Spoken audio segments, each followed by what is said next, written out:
मित्रांनो 10वी ही web series जेव्हापासून बंद झाली आहे तेव्हापासून तुमचे खूप सारे कमेंट येत आहे की 10वी झाल्यानंतर 11वी कधी येणार किंवा साकव ही वेब सिरीज कधी येणार. मी मागचा व्हिडिओ बनवला होता की साकव वेब सिरीज मध्ये असं असू शकतात, पण त्याच्यानंतर जे आहे ते मी व्हिडिओ बनवलेला नाही आहे. तरी खूप सारे लोक बोलत आहे की 11वी ही कधी सुरू होणार आहे किंवा साकव वेब सिरीज ही कधी सुरू होणार आहे, यामध्ये कोण कोण असणार आहे. तर मित्रांनो मी तुम्हाला एवढं सांगू शकतो की या वेब सिरीजची शूटिंग सुरू आहे.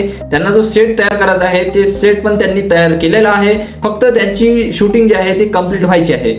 जशी शूटिंग कंप्लीट होईल तसंच आपल्याला अपडेट येईल की आता वेब सिरीज ही सुरू होणार आहे. मित्रांनो दुसरी गोष्ट म्हणजे ही वेब सिरीज आता सुरू का नाही होत आहे, तर आता सुरू आहे बिग बॉसचा हंगामा आणि बिग बॉसच्या याच्यामध्ये ते वेब सिरीज चालू करणार. तर बरेचसे लोक आहेत ते बिग बॉस कडे वळलेले आहे आणि इंस्टाग्रामचं पेज आहे इट्स मज्जा मराठीचं, त्यांच्या पेजवर बिग बॉसचेच कंटेंट येत आहे आणि त्यांच्या वेब सिरीज विषयी कोणतीही अपडेट आलेली नाही आहे. आता त्यांच्या युट्यूब चॅनलवरती पण कोणतेच कंटेंट नाही येत आहे. फक्त त्यांचे जे 10वीचे जुने व्हिडिओ आहे तेच त्यांचे ब्लॉग तयार करत आहे की कशी शूटिंग झाली होती. तर ते तुम्हाला बघायचं असेल तर तुम्ही बघू शकता. जसं माझ्याकडे अपडेट येईल ना की आता 11वी सुरू होणार आहे किंवा साको वेब सिरीज सुरू होणार आहे, तसंच मी तुमच्यासाठी व्हिडिओ नक्की बनवेल आणि तुम्हाला अपडेट देईल. तोपर्यंत तुम्ही काही टेन्शन घेऊ नका. तुम्हाला जे काही करायचं आहे म्हणजे लाईफ मध्ये तुमचं जे काही गोल आहे, तुमची परीक्षा आहे, ते सर्व संपून घ्या. जसं बिग बॉसचा शेवट होईल तसंच आपल्याला ही वेब सिरीज बघायला भेटेल. तर तुम्ही काही टेन्शन घेऊ नका. आपल्या चॅनलला सबस्क्राईब करा. तोपर्यंत तुम्ही हसत राहा आणि पाहत राहा. धन्यवाद.